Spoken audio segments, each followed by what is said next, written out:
পৃথিবীটা গোলাকার আকৃতির, যাকে বলে খুবই ছোট, আর তোরা সেই পৃথিবীতে থেকে তার থেকে দ্বিগুণ পাপ করে ফেলেছিস। তোদের পাপের ঘটনা পূর্ণ হয়েছে। তোর ছেলে নিরীহ মেয়েদের জীবন নষ্ট করে মজা পেত। আমার আগমন ঘটার সাথে সাথে তোর আদরের ছোট ছেলেকে দুনিয়া থেকে সরিয়ে দিয়েছি। তোর সমস্ত পাপের সাম্রাজ্য ভেঙে গুড়িয়ে দিব। ভালো থাকিস, পরের লাশ কার হবে জানি না। হা হা হা।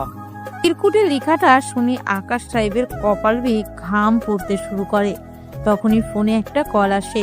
হাতে নিয়ে নাম্বার চেক দিয়ে ভয়ে ফোন হাত থেকে পড়ে যেতে নেয়, কারণ ফোন দিয়েছে রাজ। হয়তো রাজ রকির বিষয়ে জেনে গিয়েছে। আকাশ সাহেব কাঁপা কাঁপা হাতে ফোনটা ধরে উপাস থেকে, তোমাদের দিয়ে কিছু হবে না। তোমরা আমার ভাইটাকে দেখে রাখতে পারলে না, আর রকি কয়েকদিন ধরে নিখোঁজ। আমাকে বলনি কেন? আমি জানতে পারলে আমার ভাইটাকে আজ মরতে হতো না। আমি আসছি, খুব তাড়াতাড়ি আসছি। মরতে হবে খুব বাজেভাবে যে আমার ভাইটাকে মেরেছে। আমি রাজ মাইন্ড দিয়ে গেম সাজাই। Wait and watch. কথাগুলো বলে রাজ ফোন রেখে দেয়। আকাশ সাহেব বুঝতে পারছে না কি করবে, কারণ রাজ আন্ডারগ্রাউন্ডে আছে। রকির কথা শুনে আসছে। ওনার অজানা রাজ আসলে কি হবে? ছেলেটা বড় বড়র মতোই পাগল। একমাত্র রাজের জন্যই সে আজ এতটা পাওয়ারফুল। তখনই আকাশ সাহেবের কাছে তার একজন লোক এসে বলে, স্যার, আহনাফ চৌধুরীর মেয়ের বডিগার্ডকে পুলিশ দিয়ে রাম কেরানি দিলে হয়তো কিছুটা জানা যাবে, কারণ ছেলেটার শরীরে অসম্ভব রকমের শক্তি। আমাদের 20 জন ছেলেকে একাই মেরে শুয়ে দিয়েছে। আকাশ সাহেব ছেলেটার কথা শুনে বেশ চিন্তায় পড়ে যায়। একটু সময়ের জন্য অতীতে চলে যায়। আহনাফ চৌধুরী আর সে খুবই ভালো বন্ধু ছিল। দোস্ত তারই ছিল। বিজনেস করার সময় লোভ এসে বাসা বাঁধে। চেয়েছিল আহনাফ চৌধুরীকে বাদ দিয়ে একাই বিজনেস ছাড়িয়ে যাবে, তাহলে খুব তাড়াতাড়ি তার নামডাক ছড়িয়ে পড়বে। যখন আহনাফ চৌধুরীর সাথে বেইমানি করে, তখন আহনাফ চৌধুরী তাকে জেলে দিয়েছিল। তারপর থেকেই শত্রুতা। তবে সে জেলে থাকাকালীন আহনাফ চৌধুরী তার বিজনেস বড় করে ফেলে, হয়ে ওঠে নাম্বার 1 বিজনেসম্যান। আহনাফ চৌধুরীর উন্নতি সে মেনে নিতে পারেনি। বিভিন্নভাবে চেষ্টা করত আহনাফ চৌধুরীকে ক্ষতি করার, তবে এখনো পর্যন্ত পেরে ওঠেনি। আচ্ছা নিলয়, তোমার সম্পর্কে আমাকে কিছুই বললে না। আজকে যেহেতু সুযোগ হয়েছে, তাহলে তোমার সম্পর্কে কিছু বলবে? মায়ার কথা নিলয় চিন্তায় পড়ে যায়, কারণ মায়া যদি তার অতীত শুনে তাকে দোষী মনে করে তখন কি হবে। তাই নিলয় বলে, ম্যাম, অন্য একদিন বলবো, আজকে থাক, চলেন বাড়ি ফিরে যাক। নিলয় বুঝতে পারে এখন মায়াকে হাজার বলার পরও কোনো কাজ হবে না, কারণ মায়া তার কথা শুনবে না। তাই নিলয় লম্বা একটা নিঃশ্বাস নিয়ে মায়াকে তার অতীত বলতে শুরু করলো। বলার পর নিলয় চোখ খুলে দেখে মায়ার চোখে পানি। তার মানে তার অতীত শুনে মায়া কান্না করছে। নিলয় কিছু বলতে যাবে, তখন মায়া নিলয়ের খুব কাছাকাছি চলে আসে। নিলয়ের গালে হাত দিতেই নিলয় চমকে মায়ার দিকে তাকায়। নিলয় বুঝতে পারছে না মায়া নিলয়ের সাথে কি করতে চাচ্ছে। মায়া হুট করে নিলয়ের গালে চুমু দিয়ে বসে। নিলয় যেন আকাশ থেকে পড়ে, সাথে সাথে মায়ার থেকে সরে আসে। এতক্ষণে মায়া ঘোর কাটে, নিচের দিকে তাকিয়ে থেকে বলে, সরি নিলয়, আমি বুঝতে পারিনি। আচ্ছা শোনো, অতীতে তোমার সাথে অনেক খারাপ হয়েছে, আর তাতে তোমার কোনো দোষ নেই, তাই কষ্ট পেও না। আমরা আছি তো তোমার সাথে। আচ্ছা, তোমার কোনো গার্লফ্রেন্ড আছে? মায়ের মুখে গার্লফ্রেন্ড কথা শুনে নিলয় ভ্যাবাচাকা খেয়ে যায়। নির্মুক্ত আওয়াজে বলে, তখন তো কলেজ থেকে এসে চাকরের ন্যায় বাসায় খাটুনি করেছি, আর আমার মতো এতিম ছেলেকে কে পছন্দ করবে? দেখতেও বাজে। তোকে এত কিছু বলতে বলেছি? শোন, আজ থেকে কোনো মেয়ের সাথে কথা বলতে পারবি না, মনে থাকবে? জি ম্যাম, মনে থাকবে। মনে থাকলেই ভালো। এখন শোন, মালিক কে? আমি না তুই? কেন ম্যাম, আপনি মালিক। তাহলে তো আমি যা বলবো তোকে শুনতে হবে, তাই? জি ম্যাম, বলুন। এই তো গুড। তা শোন, আমার কাছে আয় তুই, কথা। নিলয় মায়ের কাছে আসতেই মায়া নিলয়ের ঠোঁটে ঠোঁট চেপে ধরে। নিলয় কিছুক্ষণের জন্য থমকে যায়, নিজেকে ছাড়িয়ে নিতে চাচ্ছে, কিন্তু মায়া নিজের সর্বশক্তি প্রয়োগ করে কিস করে ছেড়ে দেয়। ম্যাম, এটা কি করলেন? এটা কিন্তু ঠিক না। আমি কোথায় আর আপনি কোথায়? শোন, ঠিক কোনটা আমাকে শেখাতে আসিস না। তোকে প্রথম দিন থেকেই আমি পছন্দ করি, বলতে পারিস ভালোবেসে ফেলেছি। তাই অন্য মেয়েদের মতো ইনিয়ে বিনিয়ে বলতে পারবো না। আমার মতো করে তোকে জানিয়ে দিলাম। আব্বুকে আমি দেখে নেব। শোন, তুই আমার, তাই কোনো মেয়ের দিকে তাকাতে পারবি না, বুঝতে পারছিস? মায়ের কথায় নিলয় তো হেবি খুশি, কারণ নিলয় মায়াকে সেই প্রথম দিন থেকেই পছন্দ করত। তাই মায়ের কথায় শুধু মাথা নাড়ায়। আরো বেশ কিছুক্ষণ বসে থেকে তারা দুজন চলে যায়। সকালবেলা খাবার খেয়ে নিলয় আর মায়া ভার্সিটিতে চলে যায়। তারা দুজন ভার্সিটিতে গিয়ে কালকের মতো আজকেও স্টুডেন্টদের দাঁড়িয়ে থাকতে দেখে, তবে ভার্সিটির প্রায় পিছনের দিকে। তারা দুজন সেখানে গিয়ে জানতে পারে এই শহরের সব থেকে টপ মাস্তান মাসুদকে ঠিক রকির মতোই মেরে ফেলে রেখে গিয়েছে। মাসুদ হচ্ছে রাজের ডান হাত। লাশের সাথে ড্রাগস পাওয়া গিয়েছে অনেক। লাশ দেখে মায়ার শরীর খারাপ করবে বলে নিলয় মায়াকে নিয়ে চারুকলায় চলে আসে। দুজনে বসে এগুলো নিয়ে গল্প করছে। তখন মায়া বলে, নিলয় জানো, এই মাসুদ হচ্ছে এখানকার টপ মাস্তান। তাকে এখানকার সবাই ভয় পায়। দিনে দুপুরে মানুষ মেরে ফেলে রেখে যায়, তাকে কেউ কিচ্ছু বলতে পারে না। পুলিশও তাকে ভয় পায়। জানা যায় এই মাসুদ নাকি মাফিয়া রাজের ডান হাত। কিন্তু আজকে তাকেও কেউ এমন বিশ্রীভাবে মারলো। আমার কি মনে হচ্ছে জানো, আমাদের এখানে এমন কারো আগমন ঘটেছে যে রাজের মতো ভয়ঙ্কর মাফিয়ার থেকেও ভয়ঙ্কর। কারণ রাজের নাম শুনলেই মানুষ ভয়ে জড়সড় হয়ে যায়। সেখানে রাজের ভাই রাজের লোকদের মেরেছে।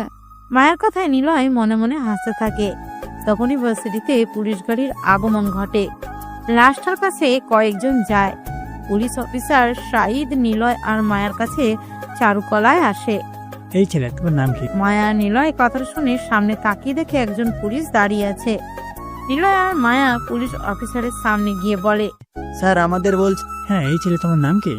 জি স্যার, আমার নাম নিলয়। তোমাকে আমার সাথে থানায় যেতে হবে।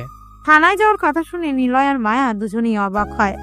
মায়া বলে উঠে, নিলয় কেন থানায় ম্যাম, তার নামে আমাদের কাছে কমপ্লেন আছেন, তাই ওনাকে থানায় যেতে হবে। না, নিলয় কোথাও যাবে না। আপনি হয়তো আমাকে চেনেন না। আমি আনাব চৌধুরীর একমাত্র মেয়ে। আমি আব্বুকে বলে দিচ্ছি। ওয়েট, দেখুন ম্যাম, উনি থানায় যাওয়ার পর আমরা কিছু জিজ্ঞাসাবাদ করে ছেড়ে দেবো। নিলয় বুঝতে পারে এখানে তর্ক করলে লাভ নেই, তাই মায়াকে বলে সে থানায় যাবে। মায়া কিছু বলতে গেলে নিলয় চুপ করতে বলে। নিলয় মায়ার থেকে বিদায় নিয়ে পুলিশ অফিসারের কাছে চলে যায়। মায়া তাড়াতাড়ি করে আহানাব চৌধুরীর অফিসে চলে যায়। আহানাব চৌধুরীকে সবকিছু বলার পর ওনাকে নিয়ে থানায় চলে আসে। আহানাব চৌধুরী থানায় যাওয়ার পর পুলিশ অফিসার শাহিদ বলে, স্যার, আপনি আসতে গেলেন কেন? ফোন করলে আমি চলে যেতাম। হয়েছে, আর বলতে হবে না। নিলয়কে ধরে নিয়ে এসছো কেন? তার মানে ছেলেটা আপনার পরিচিত? আসলে রকির খুনের সাথে ছেলেটাকে আমরা সন্দেহ করেছি, তাই ধরে আনা। সন্দেহ ভিত্তিতে ধরে আনা হয় সাদিয়া সাহেব? আহনাব চৌধুরীর কথায় পুলিশ অফিসার চুপ হয়ে যায়। আহনাব চৌধুরীর কথায় নিলয়কে জেল থেকে নিয়ে আসে। নিলয়কে আনা হলে আহনাব চৌধুরী আর মায়া নিলয়ের দিকে তাকিয়ে চমকে ওঠে, কারণ নিলয়ের সমস্ত শরীরে রক্ত দিয়ে মাখামাখি অবস্থা। দুজন কনস্টেবলের মাধ্যমে ভর দিয়ে আসে, মাথাটা নিজের দিকে করে রাখা। মনে হচ্ছে কোনো খুনের আসামিকে টর্চার করা হয়েছে। নিলয়ের অবস্থা দেখে মায়া তো আহনাব চৌধুরীর সামনে নিলয়কে গিয়ে জড়ি ধরে কান্না করতে থাকে আর বলতে থাকে, নিলয় কথা বলো, প্লিজ কথা বলো। এত রক্ত কিভাবে? নিলয়, নিলয় কথা বলো প্লিজ। আব্বু, ওরা নিলয়কে মেরেছে কিভাবে দেখো। মেয়ের কথায় আহনাব চৌধুরী চক্ষু লাল বর্ণ ধারণ করে। পুলিশ অফিসার শাহিদকে থাপ্পড় মেরে বলতে থাকে, একজন নিরাপদ ছেলেকে তুলে এনে এভাবে টর্চার করলি, তোর চাকরি কিভাবে থাকে আমি দেখ। কথাগুলো বলে আহনাব চৌধুরী কাকে যেন কল দেয়। পুলিশ অফিসার শাহিদ তো প্রায় কান্না করে দেওয়ার মতো অবস্থা, কারণ আকাশ সাহেবের কথায় ছেলেটাকে তো ধরে নিয়ে আসলো। এখন কিভাবে আহনাব চৌধুরীর হাত থেকে বাঁচবে? পুলিশ অফিসার আহনাব চৌধুরীর পায়ে পড়ে যায়, কিন্তু আহনাব চৌধুরী নিলয়ের দিকে তাকিয়ে পুলিশ অফিসারকে মাফ করতে পারেনি। একটু পর থানায় একটা কল আসে আর বলে পুলিশ অফিসার সাইদকে সাসপেন্ড করা হয়েছে। পুলিশ অফিসার সাইদকে ধারণা ছিল না এই ছেলেটার পিছনে সব থেকে বড় বিজনেসম্যান আহনাব চৌধুরীর হাত আছে। আহনাব চৌধুরী নিলয় আর মায়াকে নিয়ে হাসপাতালে চলে যায়। ডাক্তার নিলয়কে একদিন বেড রেস্টে থাকার জন্য বলেছে। আহনাব চৌধুরী আর মায়া বাহিরে দাঁড়িয়ে আছে। মায়ার দিকে তাকিয়ে দেখে মেয়েটার মুখে চিন্তার ছাপ স্পষ্ট। তার মানে মেয়েটা শেষমেশ বডিগার্ড কি ভালোবেসে বসলো। আহনাফ চৌধুরী চিন্তার মাঝে মায়া প্রশ্ন করে বসলো। আব্বু, তুমি তো আমার খুশির জন্য আমাকে অনেক কিছু দিয়েছো, যাতে আমি খুশি থাকি। হ্যাঁ দিয়েছি, কারণ তুই আমার একমাত্র মেয়ে। তোর খুশিতে আমি খুশি। আব্বু, লাস্ট বারের মতো তোমার কাছে একটা জিনিস চাইবো, দিবে আমায়? কথা দিচ্ছি, আর কখনো বায়না করবো না। আচ্ছা বুঝলাম, তুই কি চাইবি আমি বুঝতে পেরেছি। যা, আমি মেনে নিলাম। তোর খুশিতে আমি খুশি। তবে মা, খেয়াল রাখিস, আমাদের জন্য নিলয় এভাবে মার খাচ্ছে, তবুও চলে যাচ্ছে না। নিলয় অনেক ভালো মনের। চিন্তা করিস না, নিলয় সুস্থ হয়ে উঠুক। তোদের 4 হাত আমি এক করে দেব। এখন তো একটু হাসি দে। আহনাফ চৌধুরীর কথায় মায়া তাকে জড়িয়ে ধরে। এভাবে যদি প্রত্যেক মা বাবা ধনী গরিব না দেখে তার সন্তানদের পছন্দ অনুযায়ী বিয়ে দিত, তাহলে কতই না সৌভাগ্যবান হতো। এদিকে রাজ আকাশ সাহেবের সামনে গম্ভীর হয়ে বসে আছে, কারণ তার ভাইকেও সাথে তার খুবই কাছে ডান হাত মাসুদকেও রকির মতো খুবই বিশ্রীভাবে মেরে ঝুলিয়ে রেখেছে। রাজের চোখ দিয়ে যে কোনো সময় অগ্নি বের হবে। নিজেকে কন্ট্রোল করার চেষ্টা চালিয়ে যাচ্ছে। তখন আকাশ সাহেবের ফোনে কল আসে। ফোনটা হাতে নিয়ে দেখে পুলিশ অফিসার শাহিদ কল দিয়েছে। অতি আগ্রহে শহীদ ফোনটা ধরে, জিজ্ঞেস করে, শাহিদ, কিছু জানতে পারলি? স্যার, আর জানা আপনার জন্য আমার চাকরিটা চলে গেল। আমার বউ বাচ্চা না খেয়ে থাকবে তো এখন। মানে কি বলছিস, বুঝিয়ে বল। পুলিশ অফিসার শাহিদ আকাশ সাহেবকে সব খুলে বলে। ফোন স্পিকারে ছিল, রাজও শুনতে পায়। তবে স্যার, একটা জিনিস লক্ষ্য করেছি, আর তা হলো আমরা যখন কোনো আসামিকে টর্চার করি তখন অনেক কান্নাকাটি করে ছেড়ে দেওয়ার জন্য। ছেলেটাকে যেভাবে মেরেছি, কোনো নির্দেশকেও যদি এর থেকে কম মারা হয় তাহলে দোষ না থাকা সত্ত্বেও স্বীকার করে নেবে। কিন্তু ছেলেটাকে রাতে মারে দুজন হাবিলদার হাঁপিয়ে পড়েছিল, তবুও ছেলেটার মুখ থেকে হাসি সরাতে পারেনি। আমার মনে হয় ছেলেটার মাঝে নিশ্চয়ই কিছু আছে। পুলিশ অফিসার কথাগুলো বলে ফোনটা কেটে দেয়। রাজের মুখে বাঁকা হাসি বয়ে যায়। রাজের হাসি দেখে আকাশ সাহেবের কেমন জানি মনে হচ্ছে রাজ বেশ চতুর। ছেলেটা তার ঘর থেকে হলে কি হবে, তাকে বেচে আবার কিনতে পারবে। রাজ আকাশ সাহেবের দিকে তাকিয়ে বলতে লাগে, আহনাফ চৌধুরী তোমার শত্রু। তার মানে আহনাফ চৌধুরীর বডিগার্ডকে মেরে ফেলতে হবে, কারণ যে একাই 20 জনকে শুয়ে দেওয়ার ক্ষমতা রাখে, তার মানে সে সাধারণ কেউ হতে পারে না। আর যেদিন রকি খুন হয় সেদিন থেকে আমি আহনাফ চৌধুরী ও তার মেয়ের বডিগার্ডদের উপর নজরদারি লাগাই। তারা বলল আহনাফ চৌধুরী মেয়ের সাথে নাকি বডিগার্ডটার সম্পর্ক আছে, তাই আহনাফ চৌধুরী ও বডিগার্ডকে মেরে ফেললে মেয়েটাকে আমাদের দাসী বানিয়ে রাখবো, সাথে চৌধুরী গ্রুপ অফ ইন্ডাস্ট্রিজ আমাদের হয়ে যাবে। হ্যাঁ হ্যাঁ। রাজের কথায় আকাশ সাহেব খুশিতে বাকবাকম করতে লাগে। হেব্বি বুদ্ধি দিয়েছে ছেলে তাকে। তাদের কিভাবে আর কখন মারবি তাই বল। কেন, পরশুদিন সবার খেলা শেষ করব, ক্যাম্পাসেই সবার খেলা শেষ হবে। তুমি আহনাফ চৌধুরীকে যেভাবেই হোক ক্যাম্পাসে আনবে, আমার সব লোক ক্যাম্পাসে ঘেরাও করে রাখবে। পরশুদিন খেলা হবে, যা আজ পর্যন্ত এখনো হয়নি। সমগ্র ক্যাম্পাস রক্তে দিয়ে লাল করে দেব। রাজ কথাগুলো বলে অট্টহাসিতে মেতে ওঠে। এদিকে নিলয়কে নিয়ে বাসায় যাওয়া হয়। আহনাফ চৌধুরী স্ত্রীকে নিলয় আর মায়ার বিষয়ে বললে তিনিও দ্বিমত পোষণ করেননি, কারণ নিলয় বেশ ভালো একজন ছেলে। এভাবে 2 দিন চলে যায়। নিলয় এখন পুরোপুরি সুস্থ। এর মাঝে বেশ কয়েকবার আহনাফ চৌধুরীর ফোনে কল দিয়ে ভয় দেখানো হয়েছে। উনি নিলয় আর মায়ার জন্য বডিগার্ড নিযুক্ত করেন। নিলয় না করায় সাফ সাফ বলে দিয়েছিল, তোমার কিছু হলে আমার মেয়েটাকে কে দেখে রাখবে। নিলয় আর জোর করেনি। নিলয় আর মায়া আজকে ভার্সিটিতে যাচ্ছে, দেখেই বোঝা যাচ্ছে তারা দুজন খুব হ্যাপি। নিলয় আর মায়া ভার্সিটিতে প্রবেশ করার পরই তারা দুজন চারুলতায় গিয়ে আড্ডা দিতে যায়। তখনই তাদের কাছে মায়ার ফ্রেন্ড তিশা আসে। কি রে দোস্ত, দুলা ভাইকে পেয়ে আমাকে ভুলে গেলি? কয়েকদিন আসতে পারিনি, নানু বাড়িতে বেড়াতে গিয়েছিলাম। ক্যাম্পাসে আসার পর শুনেছি নীলয় ভাইয়ের উপর আবার অ্যাটাক হয়েছে। হ্যাঁ রে, আর বলিস না। যাই হোক, বাদ দে, আয় আড্ডা দিই।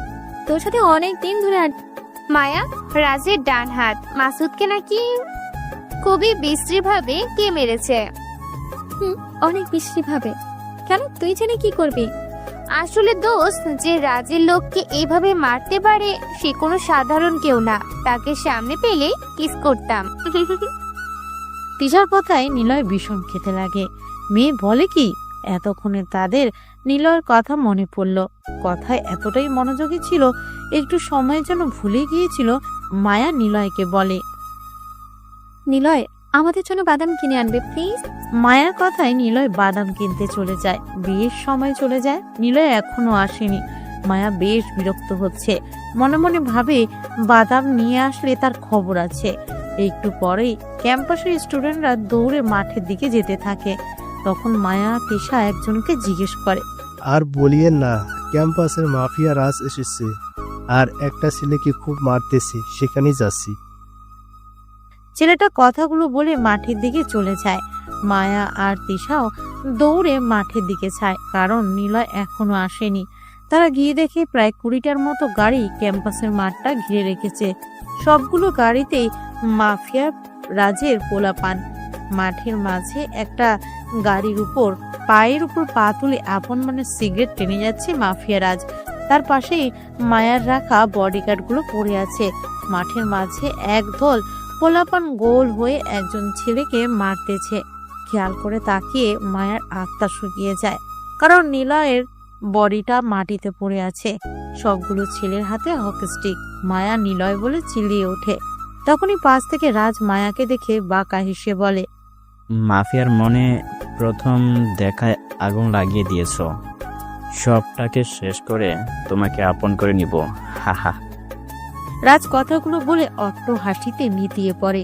এদিকে আকাশ সাহেব আহনাব চৌধুরীকে ফোন দিয়ে বলে, কিরে আহনাব, কেমন আছিস? আমাকে জেলে পাঠিয়ে ব্যবসা তো ভালো করে গেছিস। তা তোকে যে জন্য কল দেওয়া, মেয়ে আর বডিগার্ডকে তো ভালোই সাই দিলে, তা আজকে তাদেরকে কি বাঁচাবে? কুত্তার বাচ্চা, ওদের কিছু হলে তোকে ছাড় দিব না। তুই ওদের কিচ্ছু করিস না। পারবো না। যদি এমনটা চাস তাহলে বার্চিটিতে চলে আয়, বাকিটা না হয় একসাথে বসেই হবে। আহনাব চৌধুরী অফিস থেকে তাড়াহুড়ো করে বের হয়ে যায়, সাথে কিছু বডিগার্ডকে নিয়ে নেয়। ক্যাম্পাসে গিয়ে দেখে আকাশ সাহেব আর তার ছেলে রাজ বসে আছে।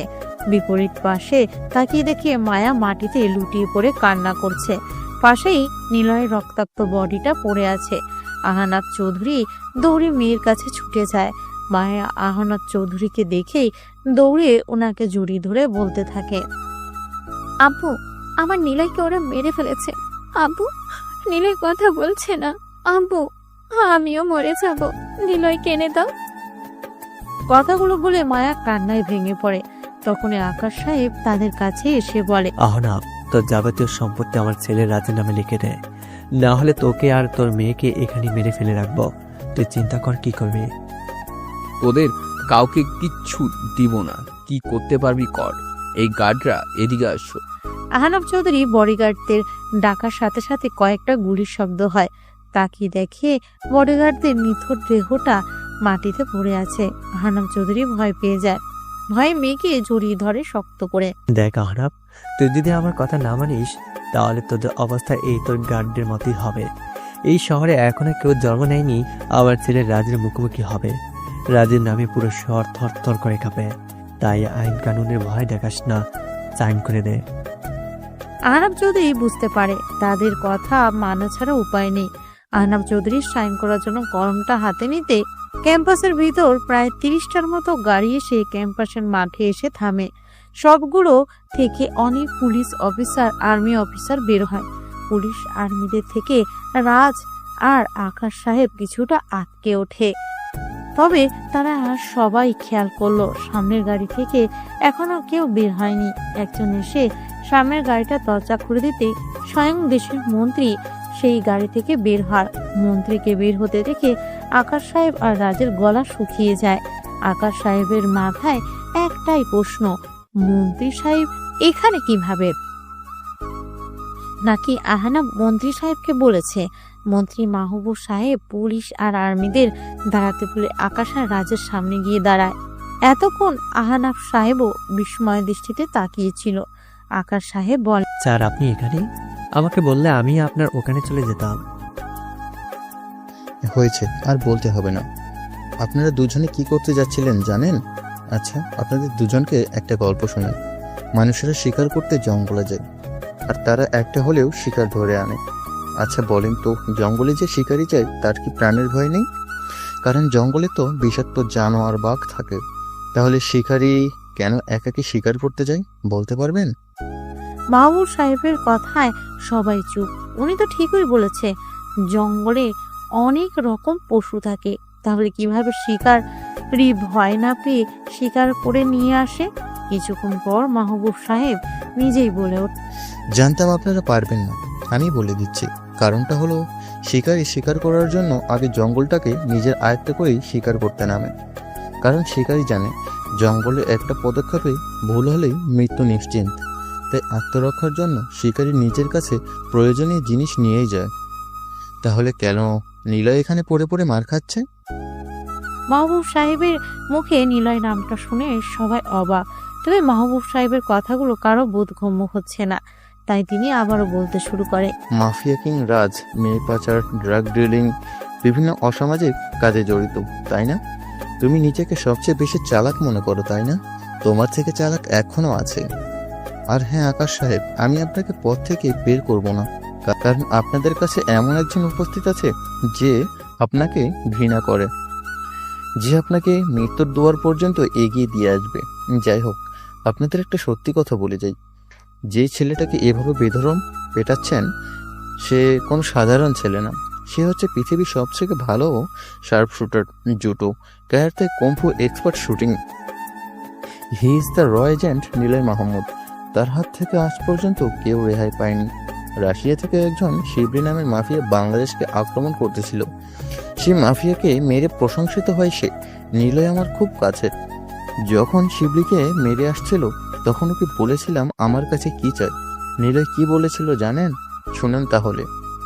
আমি চাই আমার কাজে যাতে কেউ বাধা না দেয়, স্বয়ং আপনিও না। আজ আমি আমার জীবনের সাথে জড়িত একটা মিশনে যাব, তাই আমি সম্পূর্ণ মিশনটা আমি একা করব। কোনো প্রশাসন আমাকে বাধা দিতে পারবে না। আচ্ছা, তাহলে তাই হবে। তবে দরকার লাগলে অবশ্যই আমাকে জানাবে।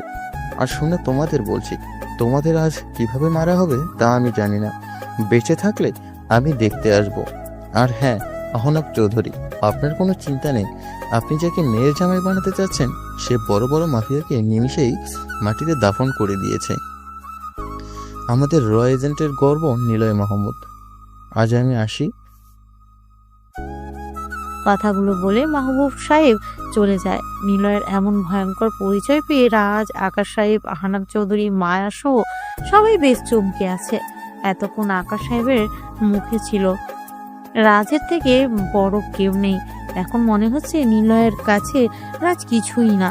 তাদের সকলের ভাবনার মাঝে একটা গম্ভীর কণ্ঠে আওয়াজ শুনতে পায়, পিপিলিকা ডানা গজায় মরিবার তরে, তাই তো পিপিলিকা ডানা ঝাপটিয়ে আকাশে ওড়ে, আকাশ থেকে পড়ে গিয়ে ডানা ভেঙে মরে। তারা সবাই তাকিয়ে দেখে নিলয় গাড়িতে হেলান দিয়ে সিগারেট টেনে আকাশের দিকে ধোঁয়া ছাড়ছে আর এই লাইনগুলো উচ্চারণ করছে। সারা শরীর রক্তে মাখায়, রক্তের ফোঁটা চুল দিয়ে আছড়ে পড়ছে। এজন্য এক ভয়ঙ্কর মানব। তখন নিলয় রাজের দিকে তাকিয়ে আস্তে আস্তে হাতের মুষ্টিবদ্ধ করে মুখ দিয়ে আওয়াজ করে ওঠে, বুম।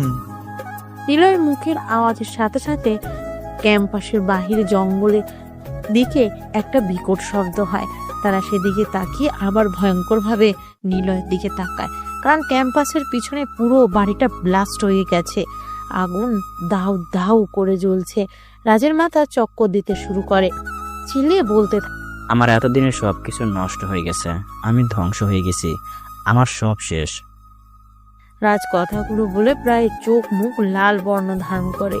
তখন নীলাজ সিগারেটের জোরে একটা টান দিয়ে বলতে শুরু করে, ওই পুরনো বাড়িতে তোর যাবতীয় কালো জিনিস আছে, সেখানেই সব কিছুর আঞ্জাম দিতি। ড্রাগস, গাঁজা, মেয়ে পাচার সহ যাবতীয় কাজ সেখানেই করতি। দেখ, তোর সব কিছুই আজ ধ্বংস। তুই এখন রাস্তার ফকির।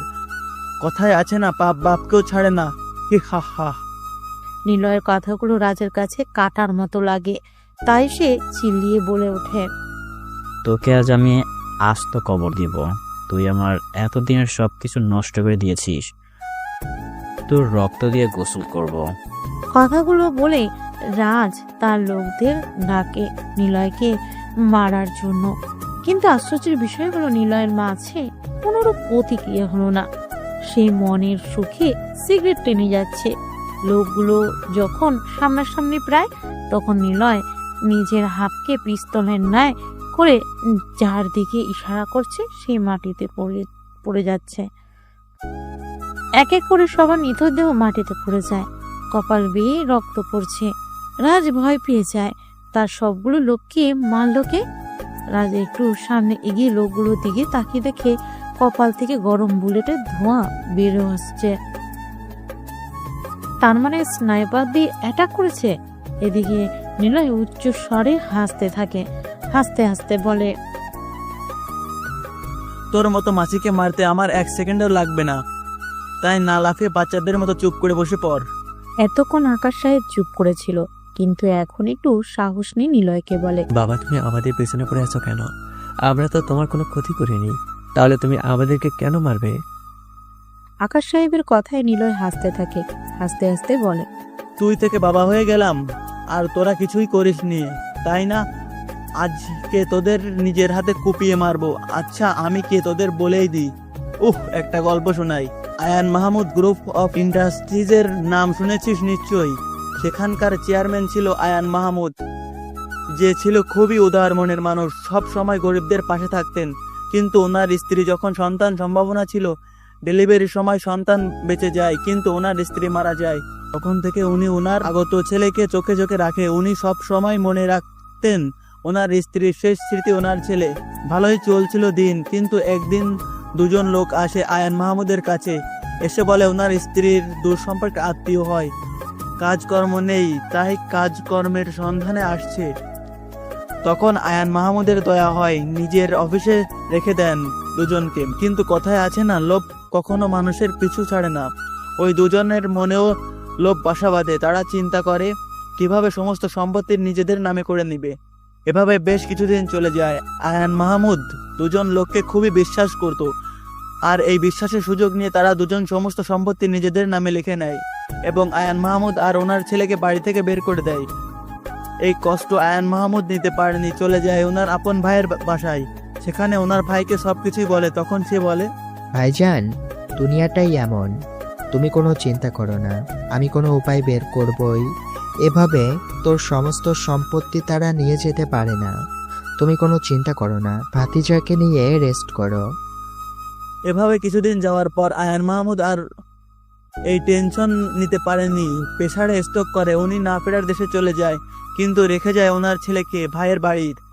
আস্তে আস্তে ছেলেটা সেখানে বড় হতে থাকে, কিন্তু পরে ছেলেকে কে বা এতদিন পালবে? চাচা আদর স্নেহ করলেও চাচি সহ্য করতে পারতো না। দিনের পর দিন অত্যাচার করতো। যখনই চাচি ছেলেটাকে মারতো, তখনই ছেলেটার চোখে অগ্নি দাউ দাউ করে জ্বলতো, কারণ ছেলেটার এই অবস্থার জন্য একমাত্র ওই দুজন লোক দায়ী। ওই লোক দুটোর জন্য আজ সে পাবাহারা। প্রতিদিন ছেলেটা ওই লোকদের মনে রাখতো, একটা মুহূর্তের জন্য ভোলার চেষ্টা করেনি, মনে করতো আর নিজের মাঝে হিংস্রতা পুষে রাখতো। তাই তোরা জানিস সেই ছেলেটাকে আর লোক দুজনই বা কে? নিলয়ের কথাগুলো ক্যাম্পাসের সবাই মনোযোগ দিয়ে শুনছিল। রাজ আর মায়া বেশি মনোযোগ দিয়ে শুনছিল। আহানাফ চৌধুরী আর আকাশ সাহেবও চমকে নিলয়ের দিকে তাকিয়ে আছে। তখন নিলয় আবার বলতে শুরু করে, বিজনেসম্যান আয়ান মাহমুদের ছেলে আমি নিলয় মাহমুদ, আর যে দুজন আমার বাবাকে খুন করেছে তারা হচ্ছে আকাশ খান আর আহনাফ চৌধুরী। আর যে তাদের এত সম্পত্তি, এগুলোর আসল মালিক আমার বাবা আয়ান মাহমুদ। তাদের জন্যই আজ আমার বাবাকে আমি হারিয়েছি। আর হ্যাঁ রাজ, তুই নিজেকে সব থেকে বড় মাফিয়া বলে দাবি করিস, তাই না? কিন্তু তোর উপরেও একজন মাফিয়া আছে। আচ্ছা, তুই কি মাফিয়া কিং ডেভিলের নাম শুনেছিস? হ্যাঁ, মাফিয়াদের মাঝে একজন বড় মাফিয়া হলো মাফিয়া ডেভিল। সে সব খারাপ কাজের সাথে জড়িত। আমরা যারা খারাপ কাজ করি তাকে পার্টেন্স দিয়ে করি। আচ্ছা, তুই কি জানিস সে মাফিয়াকে? হয়তো জানিস না, তাহলে শোন। এই যে আহনাফ চৌধুরীকে দেখতে পারছিস, সেই হলো মাফিয়া কিং ডেভিল। হি হা হা হা। নিলয়ের কথায় সবাই চমকে আহনাফ চৌধুরীর দিকে তাকায়। সে মাথাটা নিচু করে আছে। এতক্ষণে মায়াও তার আব্বুর দিকে তাকায়। নিলয় আবার বলতে শুরু করে। রহস্য এমন একটা জিনিস যা প্রত্যেক মানুষের কাছে থাকে। সবাই রহস্যময় ভাবে চলতে ভালোবাসে, কিন্তু আমি নিলয় সমস্ত রহস্যকে খুলে ফেলতে ভালোবাসি। মানুষের জীবন কতই না রহস্য দিয়ে ঘেরা। আজ আমি সমস্ত রহস্যকে ভেঙে দিব, সত্যকে তুলে ধরবো। সবাই আজ দেখবে আর চমকে উঠবে। হয়তো সামনে যা হবে তার জন্য অনেকের সম্পর্কের মাঝে আঘাত আনা হবে, তবে যাই হোক, আজ নিলয় বলবে সবকিছুই অবসান ঘটবে। হি হা হা হা। নিলয় পকেট থেকে সিগারেট বের করে আগুন ধরায়। তখন আহনাফ চৌধুরী বলে, বাহ নিলয় বাহ, তোকে আমি আমার চামচা বানানোর জন্য সেদিন এনেছিলাম, কিন্তু তুই তো আমার সবকিছুই নষ্ট করে দিলি। আহনাফ চৌধুরী, আজ আমি বলবো আর আপনারা শুনবেন। আচ্ছা রাজ, তোকে একটা প্রশ্ন করে খেয়াল করে শুন, তোকে কোনোদিন আকাশ সাহেব বাসায় থাকতে দিয়েছে? না, আমি হোস্টেলে থেকেছি, বাসায় যাইনি কখনো। যখন দরকার হয়েছে তখন আব্বু সেই দেখা করে গিয়েছে। রাজ, তোকে যদি আমি বলি আকাশ সাহেব তোর আব্বুই নয়, তাহলে কি তুই বিশ্বাস করবি? আচ্ছা তুই বল, তোকে সব সময় খারাপ কাজের মতো ডুবিয়ে রেখেছে, সব সময় প্রয়োজনে ডেকেছে, আর রকিকে সব সময় নিজের পাশে ডেকেছে, সব আবদার পূরণ করেছে, আর তোর কোনো আবদার পূরণ করেনি। রকিকে বানিয়েছে চোখের মণি, আর তোকে বানিয়েছে টাকার খনি। তোর আব্বু আম্মুকে আকাশ সাহেব নিজের হাতে খুন করেছে। বিশ্বাস না হলে প্রমাণ দেই। রামু কাকা, এদিকে আসেন তো। নিলয়ের কথায় একজন মুরব্বী লোক ভিড় থেকে বেরিয়ে আসে। লোকটা এসে রাজকে জড়িয়ে ধরে কান্না করে দেয়। তাদের সব কিছুই মাথার উপর দিয়ে যাচ্ছে। তখন লোকটা বলতে শুরু করে, বাবা, আমি তোমাদের বাড়ির ড্রাইভার ছিলাম। তোমার আব্বুর নাম আরমান শিকদার, আর আকাশ সাহেব নাকি ওনার বন্ধু ছিল। প্রায় সময় তোমাদের বাসায় আসতো। একদিন যখন আমি তোমাকে নিয়ে স্কুল থেকে আসি, সেদিন বাসায় গিয়ে দেখতে পাই আকাশ সাহেব তোমার আব্বু আম্মুকে খুন করেছে। পুরো বাড়ির রক্তে রঙিন। পাশেই তোমার আব্বু আম্মুর নিথর দেহ পড়েছিল। তোমাকে নিয়ে তাড়াতাড়ি সেখান থেকে চলে আসি, কিন্তু ওরা আমার খোঁজ খবর নিয়ে আবার আমাকে ধরে ফেলে। আমি তাদের বুঝতে দেইনি আমি যে সব দেখেছি। পরে আকাশ সাহেব আমার কাছ থেকে তোমাকে নিয়ে আসে। তবুও আমি তোমার খোঁজ খবর নিতাম, কিন্তু তোমার সাথে কথা হয়ে উঠছিল না। তুমি আমাকে মাফ করে দিও বাবা। লোকটার কথাগুলো শুনে রাজের পায়ের নিচ থেকে মাটি সরে যায়। যাকে নিজের বাবা মনে করে দিনের পর দিন তার জন্য খেটে খুঁটে নিজের জীবনকে নরকে পরিণত করেছে, সে মূলত তার বাবাই না, তাকে টাকার খনি হিসেবে ব্যবহার করেছে। রাজ আকাশ সাহেবের দিকে রক্ত চক্ষু করে তাকিয়ে দৌড় দিয়ে কলারে টান দিয়ে মাটিতে ফেলে দিয়ে মুখের মাঝে লাগাতার পাঁচ মারতে লাগে। মুখ দিয়ে গল গল করে রক্ত প্রবাহিত হচ্ছে। তুই আমার আব্বু আম্মুর খুনি, আর আমি কিনা তোকে বড়লোক বানানোর জন্য নিজের জীবনটাকেই দিয়ে দিতে বসছি। তোকে আজ আমি মেরেই ফেলবো। রাজ, এত তাড়া কিসের? এখনো তো আসল কাহিনী রয়ে গেছে। একটু ধৈর্য ধর, সবকিছু জানতে পারবি। কথাগুলো বলে নিলয় আস্তে আস্তে মায়ার সামনে গিয়ে দাঁড়ায়। মায়া গালে হাত দিয়ে বলতে শুরু করে, মায়া, তোমারও অনেক সত্যি জানার আছে। হয়তো তুমি আমাকে বিশ্বাস নাও করতে পারো, কারণ তোমাকে এখন তোমার জীবনের চরম সত্যের দিকে এনে দাঁড় করাবো। সবকিছুই তোমার উপর ছেড়ে দিব, তুমি যেটা ভালো বুঝবে সেটাই করবে। মায়া, আহনাফ চৌধুরী তোমার আব্বু নয়। আহনাফ চৌধুরী তোমার আব্বু আম্মুকে মেরে তোমাকে নিজের মেয়ে বানিয়ে বড় করে। নিলয়, এতক্ষণ যা যা বলেছ সব মেনে নিয়েছি। আমার আব্বু মাফিয়া। আমার আব্বু তোমার আব্বুকে খুন করে সমস্ত সম্পত্তি হাতে নিয়েছে, আর এখন বলছো আমার আব্বু আমার আব্বুই না। এটা কিভাবে বিশ্বাস করব বলো? আর তোমার কাছে কি প্রমাণ আছে আমার আব্বু তোমার আব্বুকে মেরে সম্পত্তি হাতে নিয়েছে? প্রমাণ দিতে পারবে কি আমার আব্বু মাফিয়া ডেভিল? জানতাম তোমার মতো বুদ্ধিমতী মেয়ে আমাকে এমনই প্রশ্ন করবে। আচ্ছা, তোমাকে একটা প্রশ্ন করি, আহনাফ চৌধুরী কি তোমাকে তোমাদের বাড়ির পিছনে স্টোর রুমের দিকে যাওয়ার জন্য দিত? মায়া চিন্তায় পড়ে যায় কি উত্তর দিবে, কারণ আহনাফ চৌধুরী মায়াকে ছোট থাকতে স্টোর রুমে আশেপাশেও যেতে দেয়নি। মায়া নিলয়ের দিকে তাকিয়ে উত্তর দেয়, না। কারণ কেন জানো মায়া? তোমার নিজের আব্বুকে আহনাফ চৌধুরী স্টোর রুমে বন্ধ করে রেখেছিল। নিলয় কথাগুলো বলার সময় ক্যাম্পাসে আরো দুটো গাড়ি প্রবেশ করে। প্রথম গাড়ি থেকে সাইফুল বের হয়ে আসে। সাইফুলকে পুলিশের পোশাকে দেখে সবাই অবাক, কারণ সবাই জানে সাইফুল এই ভার্সিটিতে পড়ে। মায়া, তিশা, তারা সবাই অবাকভাবে তাকিয়ে আছে। সবার অবস্থা দেখে নিলয় বলে, সাইফুল ভার্সিটিতে ছদ্মবেশে ছিল, সে একজন পুলিশ অফিসার, আমাকে সাহায্য করার জন্যই আনা। আর সাইফুল আমার আগে থেকে বন্ধু ছিল। তাদের কথার মাঝে সাইফুল গাড়ির দরজা খুলে দিতে একজন আদি মানুষের মতো লোক বেরিয়ে আসে। সবাই লোকটাকে দেখে কেমন আঁতকে ওঠে, কারণ লোকটার মুখ ভর্তি দাড়ি, চুলগুলো ইয়া লম্বা লম্বা। একেবারে আদি মানুষ। সাইফুল লোকটাকে নিলয় মায়া তাদের সামনে এনে দাঁড় করায়। লোকটা সামনে দাঁড়িয়ে মাথাটা নিচের দিকে করে রেখেছেন, মনে হচ্ছে এই সূর্যের আলোকে উনি ভয় পাচ্ছেন। অনেক বছর ধরে ঘরবন্দি থাকার জন্য লোকে সহ্য করতে পারছে না। নিলয় লোকটার উদ্দেশ্যে বলে, মারুফ সাহেব, সামনের দিকে তাকিয়ে দেখুন, আপনার সেই ছোট্ট মায়া আজ কত বড় হয়ে গেছে। দেখেন, আপনার সামনে দাঁড়িয়ে আছে। নিলয়ের কথায় লোকটা মায়ার দিকে অপলকভাবে তাকিয়ে আছে, চাহনির মাঝে মায়া ভরা। লোকটা আস্তে আস্তে মায়ার কাছে যায়, মায়াকে মা বলে ডেকেই জড়ায় ধরে কান্না করে দেয়। বাহ নিলয়, বাহ! তোকে আমি আমার চামচা বানানোর জন্য সেদিন এনেছিলাম, কিন্তু তুই তো আমার সবকিছুই নষ্ট করে দিলি। তবে আমি জানতাম এমন কিছুই হবে, তাই আমি প্রস্তুতি নিয়ে এসেছি। তোরা সবাই বের হয়ে আয়। আহনাফ চৌধুরীর কথাগুলো ক্যাম্পাসের সব দিক তার ছেলে পুলে পুরো ক্যাম্পাস ঘেরাও করে নেয়। আব্বু, তুমি? হ্যাঁ রে, নিলয় এতক্ষণ ঠিকই বলেছে। আমি তোর আব্বু নই, তোর আব্বু মারুফ সাহেব। আমি তোকে ছোট থেকে বড় করিনি, কারণ মারুফ সাহেব সব সম্পত্তি তোর নামে লেখা। আর তোকে যদি ছোট সময়ে মেরে ফেলতাম তাহলে সমস্ত সম্পত্তি সরকারের কাছে চলে যেত। তাই তোকে এতদিন আদর স্নেহ করে বড় করি। এই সময়ে তোর জন্মদিন, তোর সমস্ত সম্পত্তি আমার নামে করে নিতাম, কিন্তু মাঝখান থেকে নিলয় সব নষ্ট করে দিল। আমি তো স্টোর রুমে তালা দিয়ে রেখেছিলাম, তাহলে নিলয় মারুফকে কিভাবে? পাপড়া যতই পাপ করুক, একটা সময় তারাও ফেসে যায়। সেম তুই আহনাফ চৌধুরী বেশ কিছুদিন আগেই কি মনে করে তোদের বাড়ির পিছনে স্টোর রুমের দিকে যায়। আসার সময় কারো আর্তনাদ শুনে থমকে যায়, আরো কাছে গিয়ে জানতে পারি কোনো মানুষের। তখন জানালা দিয়ে টপকিয়ে ভিতরে গিয়ে মারুফ সাহেবকে শিকল দিয়ে বাঁধা অবস্থায় দেখতে পাই। একটু আশ্চর্য হয়, কারণ একজন মানুষকে কিভাবে বেঁধে রাখলো ঘরের ভিতরে। এতটা ভয়ঙ্কর ক্ষণিকের জন্য মনে হয় বাংলাদেশের আয়নাঘর।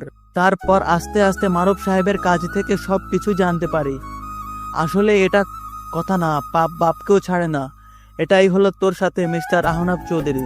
বাহ, তোর বুদ্ধি প্রশংসা করতে হয়। তবে একটা কথা কি জানিস, তুই এখনো বাচ্চাই রয়ে গেলি। তোর আব্বুর সমস্ত সম্পত্তি আমরা নেইনি, আর তোর আব্বুকেও আমরা মারিনি। আর তোর আব্বু স্ট্রোক করে মারা গেছে, কে বলেছে তোকে? তোর আব্বুকে খুন করা হয়েছে। তবে তুই বললি আমি মাফিয়া কিং ডেভিল। আরে, আমাকে আরেকজন মাফিয়া কিং ডেভিল বানিয়েছে। আমরা সবাই তার আন্ডারে কাজ করি। তাকে খুঁজতে যাস না, তাহলে তুই এমনিতেই মারা পড়বি। দূরে থাক, এটাই তোর মঙ্গল। আহনাফ চৌধুরীর কথার মাঝে আকাশ সাহেব বলে ওঠে, আমরা তোমাদের সম্পত্তির কিছুটা নিয়েছি, এটা আমরা স্বীকার করি। তবে আমরা তোমার আব্বুর মৃত্যুতে শোকাহত, আর আমরা আমাদের ইচ্ছেতে তোমার আব্বুর সাথে বেমানি করিনি। তার জন্য আমাদেরকে বড় অঙ্কের টাকা দেওয়া হয়েছে। তোমার আব্বুর সমস্ত সম্পত্তি হলো তোমার। কথাটা বলার আগে কোথা থেকে দুটো বুলেট এসে আহনাফ চৌধুরী ও আকাশ সাহেবের কপাল বরাবর লাগে।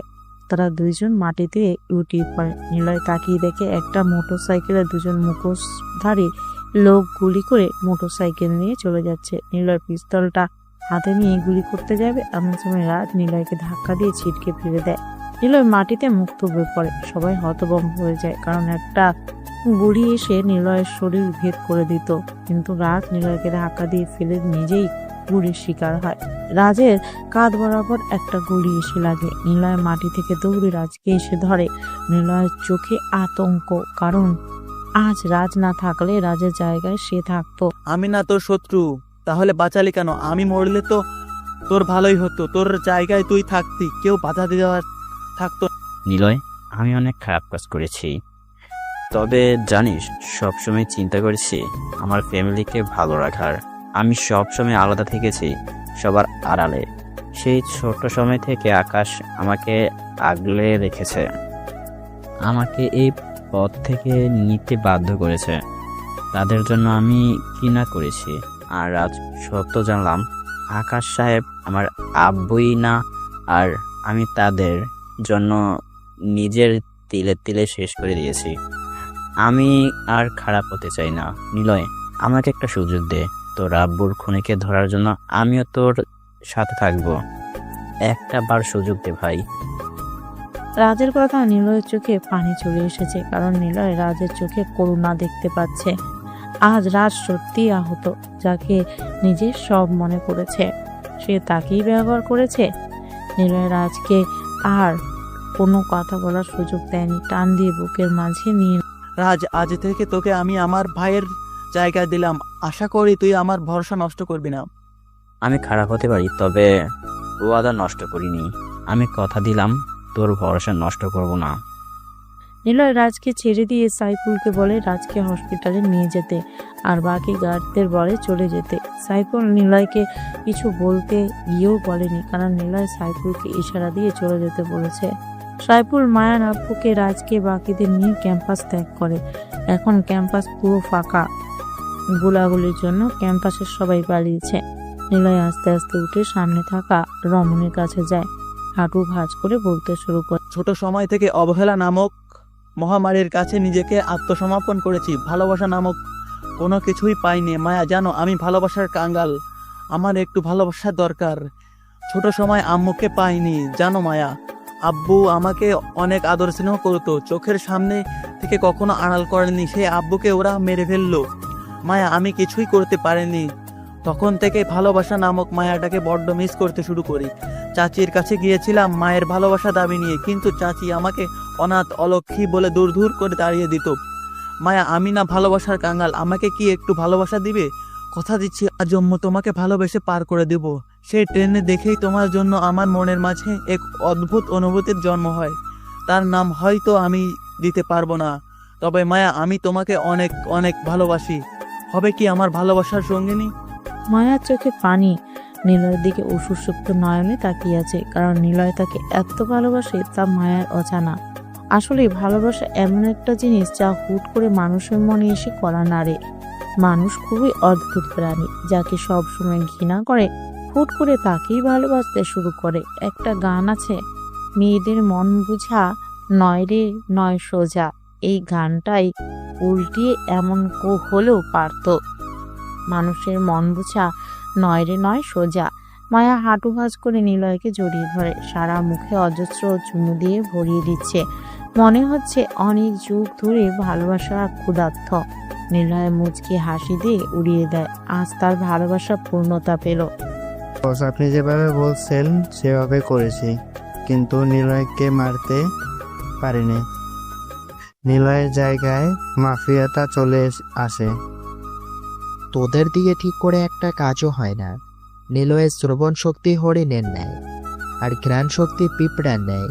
অবশ্যই ঘ্রাণ শুকতে শুকতে আমার পর্যন্ত এসে যাবে।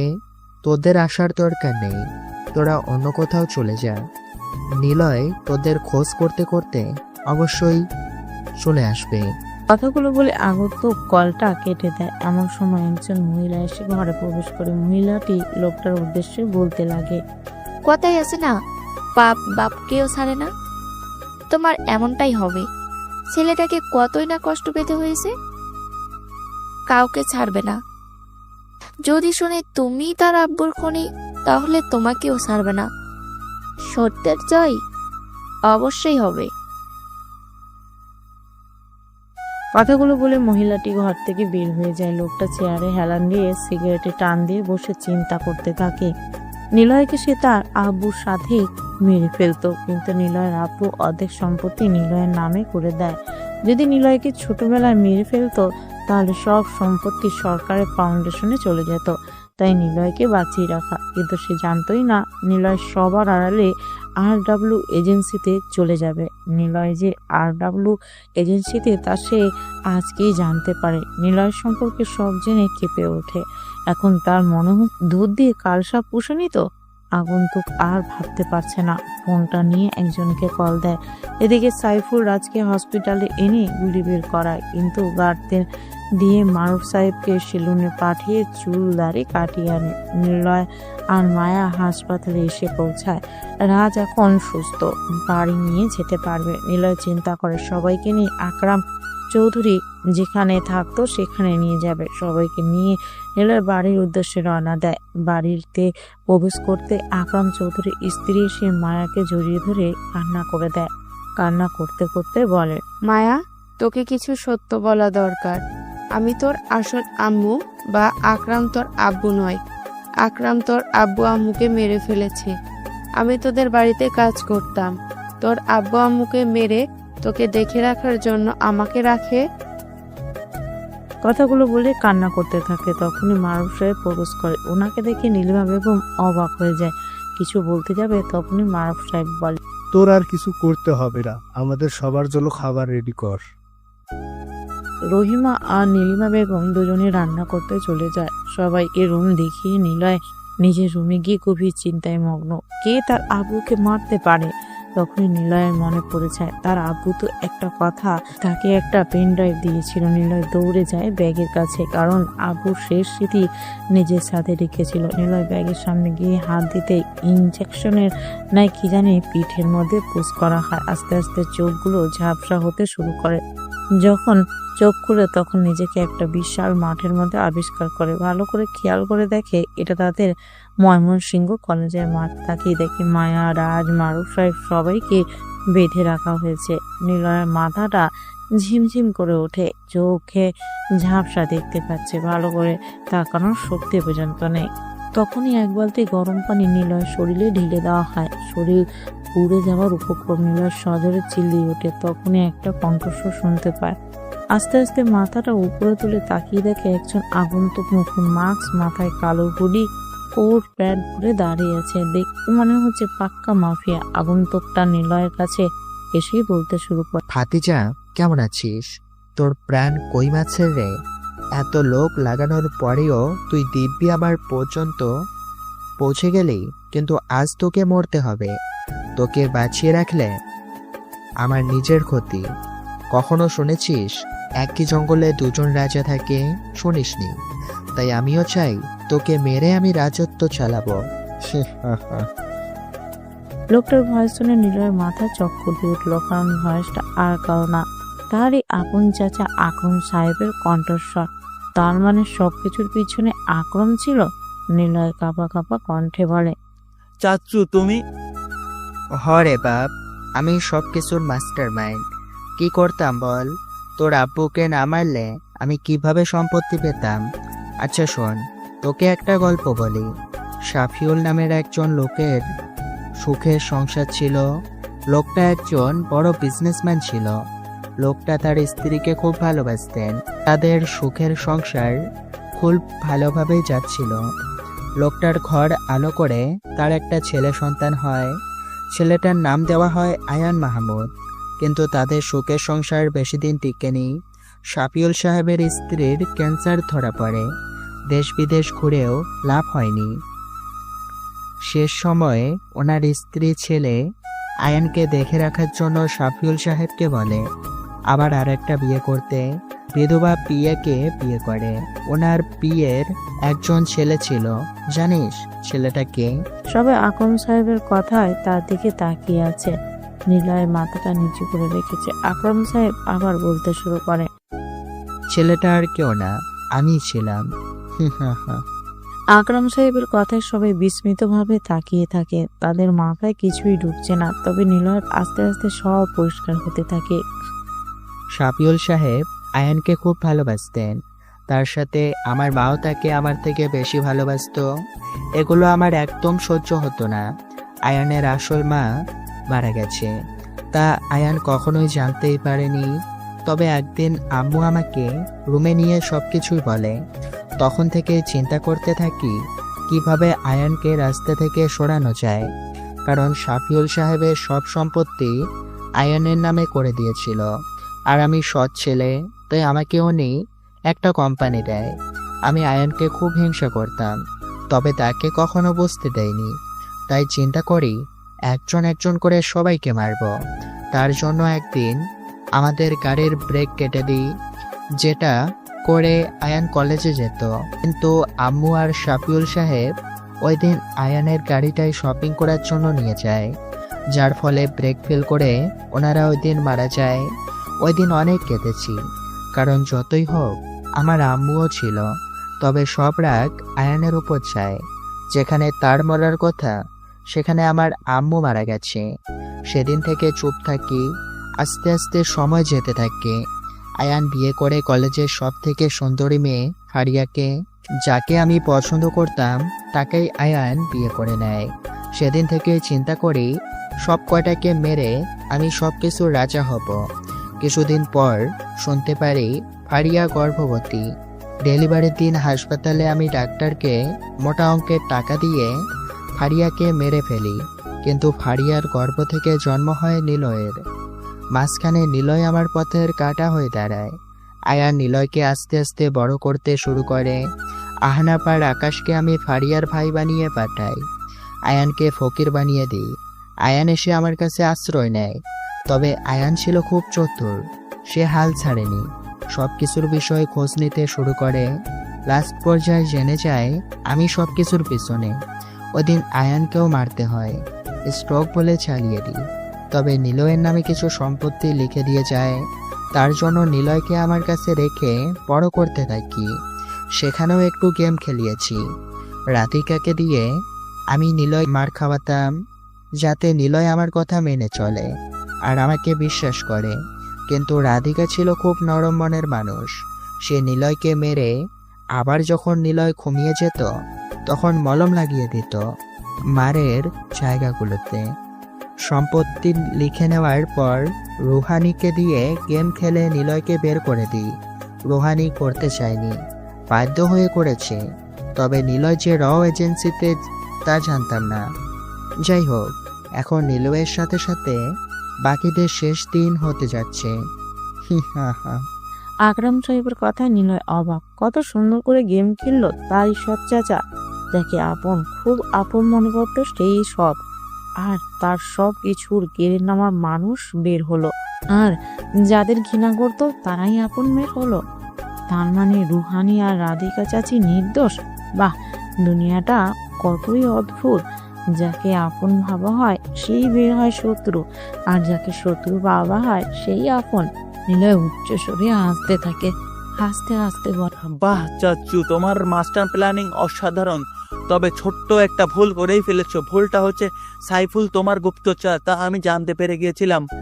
আর আমার যাবতীয় খবর সাইফুল তোমাকে দিত। আমি জানতে পারলাম কিভাবে, তাই তো? রাতে যখন আমি নিজের ঘরে যাই তখন একজনের ফিস করে আলাপ শুনতে পাই। ফলো করে দেখি সাইফুল কার সাথে জানি কথা বলছে। কান পেতে শুনতে পাই আজকের রাতে আমাদেরকে কার কাছে জানি নিয়ে যাবে। তখনই আমি আমার লোকদের মেসেজ করে রাখি। হা হা হা। নিলয়ের কথায় আকরাম সাহেবের চোখে রক্তবর্ণ হয়ে যায়। আকরাম সাহেব চিল্লিয়ে বলে, তোকে আজ আমি মেরেই ফেলবো। কথাটা বলে তার লোকদের ইশারা করে নিলয়কে মারার জন্য আসছে। নিলয় নিজের সর্বশক্তি দিয়ে রশির মধ্যে টান দিয়ে হাত খুলে ফেলে।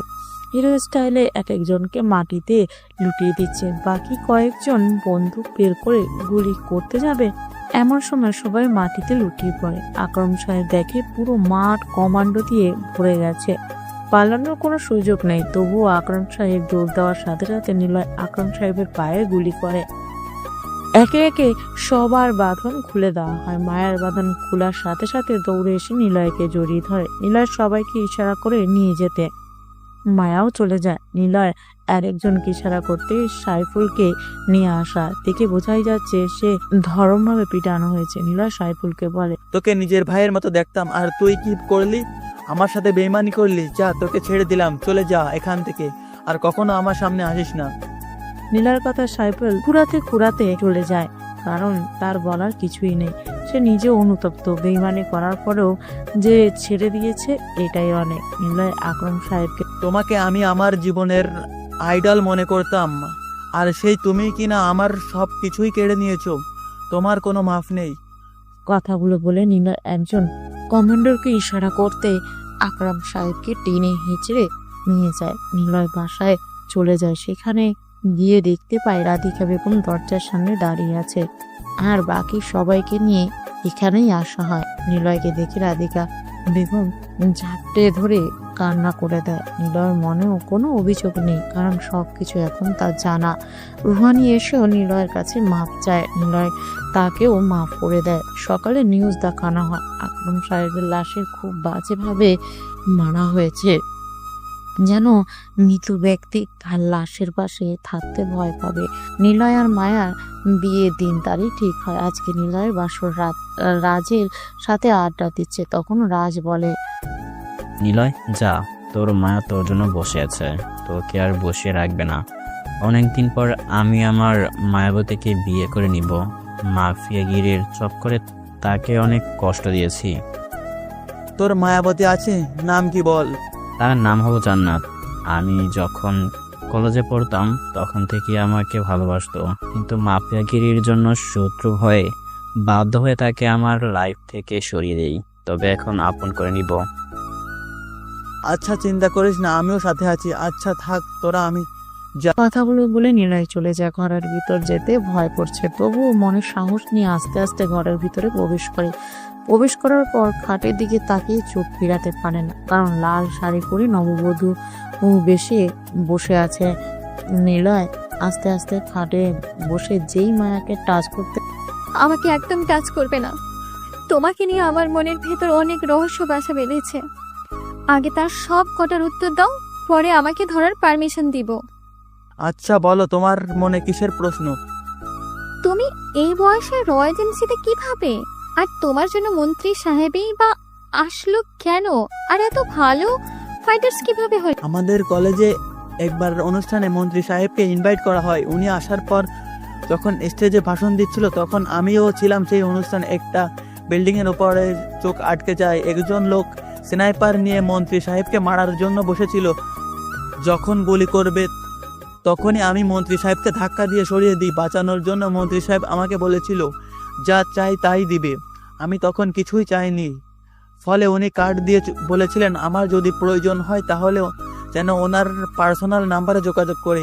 আর রইল ফাইটস, আমার আব্বুর বন্ধু, উনি সব ফাইটিং পারে, কুমফু, ক্যারাটে, সব ধরনের। ওনার কাছে আমি প্রতিদিন রাতে গিয়ে শিখেছি। যেদিন আমাকে বাড়ি থেকে বের করে দেওয়া হয় সেদিন মন্ত্রী সাহেবের কাছে গিয়ে বলেছিলাম আমাকে রাও এজেন্সিতে নেওয়ার জন্য। উনি প্রশ্ন ছাড়াই দিয়ে দেয়, আর কিছুই। মায়ার আর কেন প্রশ্ন থাকে না, পরেই আবার বলে, আচ্ছা আমাকে এখন সুন্দর করে প্রপোজ করো, এটাই তোমার কাজ। তুমি থেকে যাওয়ার আর্জি জানালে আমি আঁকড়ে ধরার গল্প পুষি। তুমি রেখে দেওয়ার স্বপ্ন বুনলে আমি মুহূর্তে জমিয়ে মুচকে আসি। তুমি দূরে যাওয়ার ভয় দেখালে আমি মেঘ কুড়িয়ে বৃষ্টি বুনি। তুমি হারিয়ে যাওয়ার পথ খুঁজলে আমি তারার মাঝে ঘর কিনি। তুমি অভিযোগের হিসেব কষলে আমি অভিমান ভুলে কাব্য লিখি। তুমি আক্ষেপ নিয়ে রাস্তা বদলালে আমি ছায়াপথ হয়ে তোমায় দেখি। তুমি তোমার পথে চলতে পারো, সাথে না হয় আমায় রেখো। তুমি আমার মতোই সামলে নিবে। তুমি আকাশ ছোঁয়ার স্বপ্ন দেখো, হবে কি তুমি আমার? তার মুখে এমন কবিতা শুনে মায়া নিলয়ের মুখে মাথা লুকায়। এক রাশ লজ্জায় এসে বাসা বাঁধে। নিলয় মায়ার মুখটাকে আস্তে আস্তে করে মুখের খুব কাছে নিয়ে আসে। মায়ার ঠোঁট অসম্ভব রকম কাঁপছে। নিলয় মায়ার ঠোঁটের দিকে তাকিয়ে অন্য রাজ্যে চলে যায়। চার ঠোঁট এক করে দেয়। মায়াও রেসপন্স দিতে শুরু করে। মায়ার রেসপন্স পেয়ে নিলয় যেন উন্মাদ হয়ে যায়। মায়াকে আষ্টে পৃষ্ঠে জড়িয়ে ধরে খাটে শুইয়ে দেয়। তখনই মায়া বলে, আরে আরে কি করছো? সবাই দেখছে তো? কে দেখছে? তো কে আপার? তোমার পাঠক পাঠিকাগণ?